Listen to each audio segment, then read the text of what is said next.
नाज़रीन, अॼु हैदराबाद में बज़्म रूह रिहाण जे बानी हमीद सिंधी जी ताज़ियती मिड़ाको कोठायो आहे सकाफ़त खाते पारां। हिते अॼु अदीब दानेश्वर मौजूदु आहिनि। अचो त हुननि सां ॻाल्हि ॿोल कयूं त हमीद सिंधी साहब जी यादि में अॼु सिंध जे सकाफ़त खाते तरफ़ां रेफरेंस तहज़ीती सॾायो वियो हो, जंहिंमें तव्हां ॾिसो था पिया त सिंध जा तमामु वॾा अदीब शरीफ़ थिया आहिनि। इहा इन ॻाल्हि जो सबूत आहे त हू हमीद सिंधी सां केॾी मुहबत कंदा हुआ ऐं हमीद सिंधी उन्हनि ॻाण गढ़ियनि सिंध जे क़ौमी कारकुननि में बि शामिलु आहे जिन सिंध जे क़ौमी तहरीक लाइ वॾो किरदारु अदा कयो। रूह रिसाले जो सिंध जो क़ौमी तहरीक में वॾो किरदारु आहे। हुते इहा ॻाल्हि बि चई आहे त असांखे पंहिंजे माज़ी क़रीबी सियासत ते घणो कमु करण जी ज़रूरत आहे।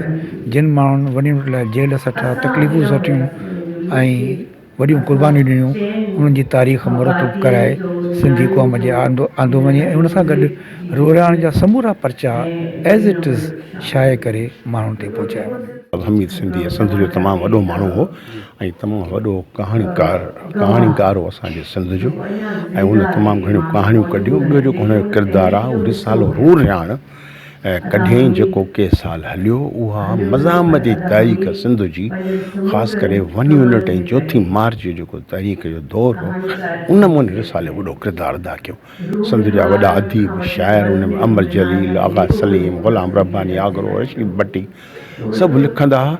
ऐं हमीद सिंधी में केतिरियूं पाबंदियूं कयूं हे कयूं, पर हमीद पाण हिकिड़ो वॾो लेखक हो ऐं वॾो हिकिड़ो समझदार माण्हू हो। लेखा सवाइ हू वॾो कहाणीकार, एडमिनिस्ट्रेटर, मुंतज़म ऐं तमामु हिकिड़ो भलो माण्हू। अॼु ई जेको प्रोग्राम थियो आहे तमामु सुठी ॻाल्हि आहे त एॾे वॾे माण्हूअ जी असां पाण ख़ुशि नसीब सम्झूं था त असां हमीद सिंधी जे दौर में हिते आहियूं। बाक़ाइदगी सां इहो कमु अदबी लिहाज़ खां हू पंहिंजी फिक्शन, पंहिंजे अफ़साननि में तमामु हिकिड़ो वॾो नालो आहे। सिंध जो अज़ीम नालो आहे, पंहिंजे दौर ते छायल रहियो। हुनजा जेके किताब सीमी ऐं जाग बि तुंहिंजी जीअ सां, या जेतिरा बि हुननि जा कहाणियुनि जा किताब आया, उन्हनि सभिनी सिंधी समाज ते वॾी छाप छॾी।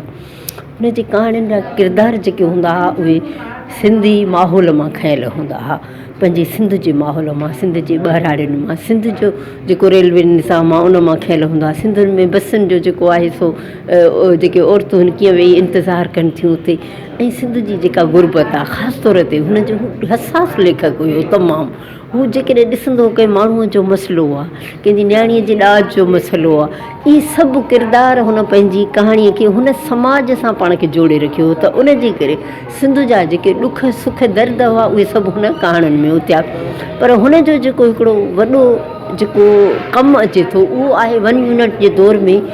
ऐं 1 यूनिट जो दौरु ज़ाहिरिया मर जेको यहया जो दौरु हो, अयूब जो दौरु हुयो, जिन सिंध ते 1 यूनिट मढ़े ऐं सिंध जा जेको आहे सो सिंध जे इल्मु अदब ते हिकिड़ी जहिड़ी तलवार पई टंगियल हुई। उन दौर में हुन रूह रिहाण हिकिड़ो वॾी जुरत सां, वॾी बहादुरीअ सां हुन जेको अदबी मोर्चे में जेको वेही सिंध जी सियासत लाइ कमु कयो, सिंध जे सियासतदाननि खे छपियो, सिंध जे जेको सियासी मौक़ुफ़ हो उनखे छपियो।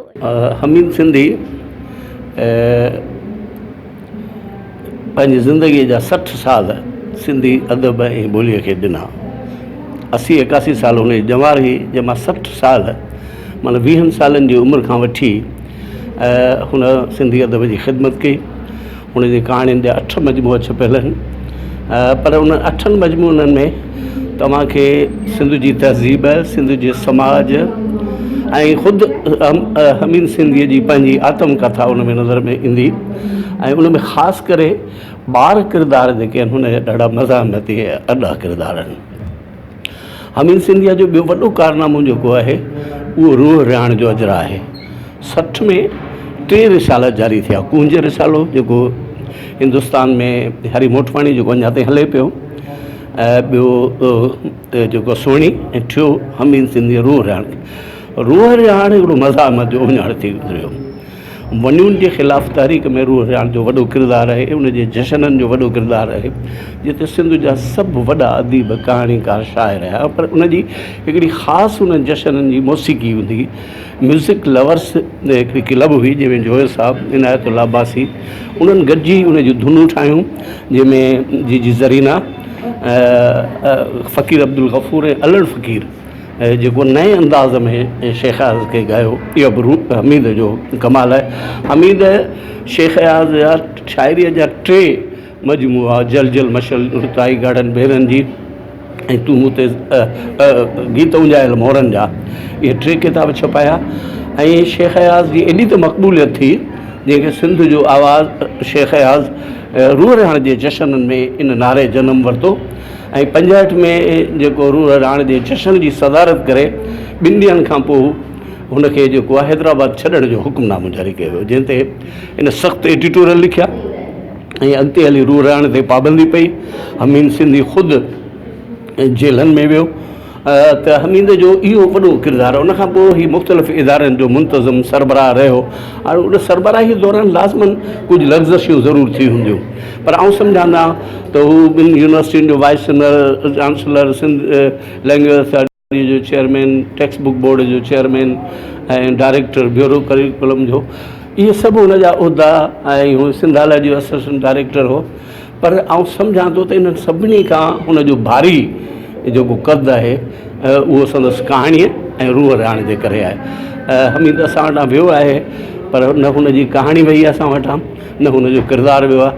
ऐं सम्झां थो त हुनजे रहियल किताबनि खे कल्चर डिपार्टमेंट ऐं ॿिया इदारा ज़रूरु छपाईंदा। हमीद सिंधी साहिबु रूह रिहाण अदबी संगत खे 20 सालनि ताईं हलायो, जेसीं ताईं ज़िंदा हुया पाण। आख़िरी हफ़्ते ताईं उन्हनि जूं गॾिजाणियूं थींदियूं रहियूं, संदसि घर में गॾिजाणियूं थींदियूं, बिना कंहिंखां चंदो वठण जे, बिना कंहिंजी हुकूमत जी इमदाद जे 20 सालनि ताईं मुसलसल हुन गॾिजाणियूं कोठायूं ऐं केतिरनि नमन लेखकनि खे हिमथायो। हमीद सिंधी साहिबु शाहकार कहाणियूं लिखियूं आहिनि, बेशुमार हुननि जूं शाहकार कहाणियूं आहिनि ऐं पोयनि ॾींहंनि में पाण काल लिखियाऊं ऐं उन्हनि कालमनि में न फ़क़ति संदन ज़िंदगीअ जूं झलकियूं हुयूं पर सिंध जी जिदोजहद जो बि ज़िक्र हुयो। त मां सम्झां थो हमीद सिंधी साहिबु जहिड़ा माण्हू जिन सिंध लाइ सोचियो, सिंध जे लाइ लिखियो, तकलीफ़ूं बर्दाश्त कयूं, उहे असांखां विसरंदा, असांखां त न विसरंदा पर सिंध जी तारीख़ ऐं सिंधी अदब जी तारीख़ में सदाईं यादि रखिया वेंदा। नाज़रीन, तव्हां हिते मौजूदु अॻवान जूं ॻाल्हियूं ॿुधियूं, जो ई चवण हुयो त हमीद सिंधी 1 यूनिट जो हिकु वॾो किरदारु हुयो ऐं हुनजी कयल ख़िदमत खे हमेशह यादि कयो वेंदो ऐं हुनजो जेको लिखियलु किताब आहिनि उहो असां सकाफ़त खाते गुज़ारिश कंदासीं त उहे पब्लिश कराए। Waheed Mustafa, voice of Sindh TV news, London, Hyderabad. भलो मियां